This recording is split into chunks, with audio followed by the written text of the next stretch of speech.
আমি সবসময় চিন্তা করতাম যে জুলাই যোদ্ধা যারা আছে এবং তাদের যে ক্রেডিট সেটা নিয়ে কেন বিএনপি এত বেশি কনসার্ন এবং কি কারণে হাদিকে তারা জুলাই ব্যবসায়ী হিসেবে আখ্যায়িত করার জন্য বারংবার চেষ্টা করে যাচ্ছে।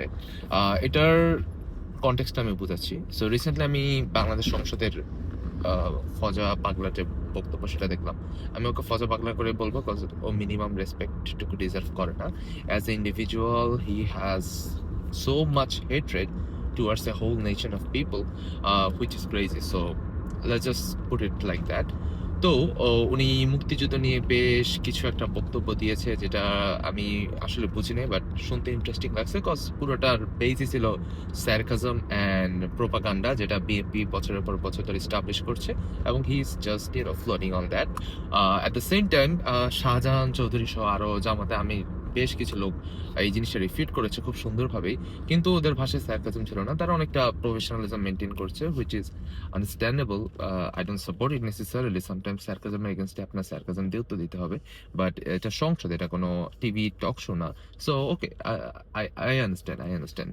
তবে আজকে একটা খবর খুব বেশি সার্কুলেট হচ্ছে যে জিনিসটা টোটালি প্রুফ করে কি কারণে তারা হাদিকে জুলাইয়ের যে হিরো এটা লাইক হতে দিতে চাচ্ছে না, কি কারণে এটা বেশি কনসার্ন।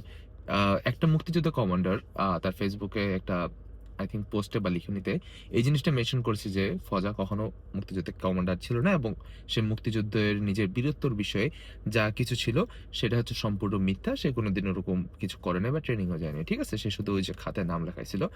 সেম ভাবে ডক্টর শফিকুর রহমানের যে বলে মুক্তিযুদ্ধ পরিবারের সন্তান, তার পরিবারে একজন মুক্তিযুদ্ধের নাম লেখাইছিল, বাট মানুষ এটা নিয়ে সার্কাজম করছিল যে আদৌ সে মুক্তিযুদ্ধে গিয়েছে কিনা, মুক্তিযুদ্ধে তার কোনো অবদান আছে কিনা সেটা এখনো জানা যায়নি।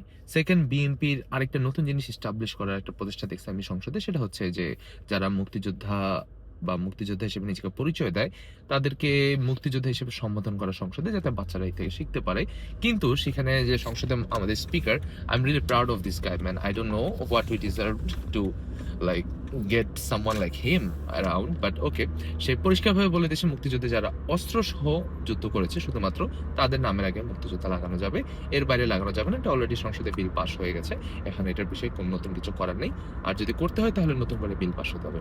এখন দেখেন, ফজার মতো মানুষ যারা মানসিকভাবে ভারসাম্যহীন, যারা কয়দিন আগে এটাই বলেছে যে জামাতে তো আমি এখন কোনো রাজাকার দেখি না, জামাতে এখন আমি কোনো যুদ্ধ অপরাধী দেখি না, তারা আবার এটাও বলতেছে যে মুক্তিযুদ্ধ পরিবারের সন্তান আর জামাত করে এই দুইটা একটা একটাকে রিফিউট করে।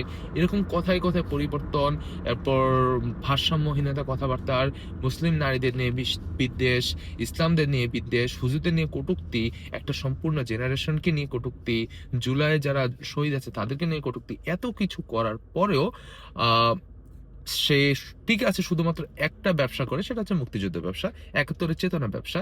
এই ব্যবসায় সে চরমভাবে লাভবান হয়েছে এবং এখন এমন একটা পর্যায়ে পৌঁছে গেছে সে চাচ্ছে না যে সে যেভাবে লাভবান হয়েছে তার কোনো কম্পিটিটর অথবা জুলাইয়ের কোনো হিরো ওরকম ভাবে লাভবান হোক। এ কারণে সে সর্বোচ্চটা চেষ্টা করে যাচ্ছে। এই কারণে তার এত বেশি কনসার্ন, এত বেশি উদ্বিগ্ন।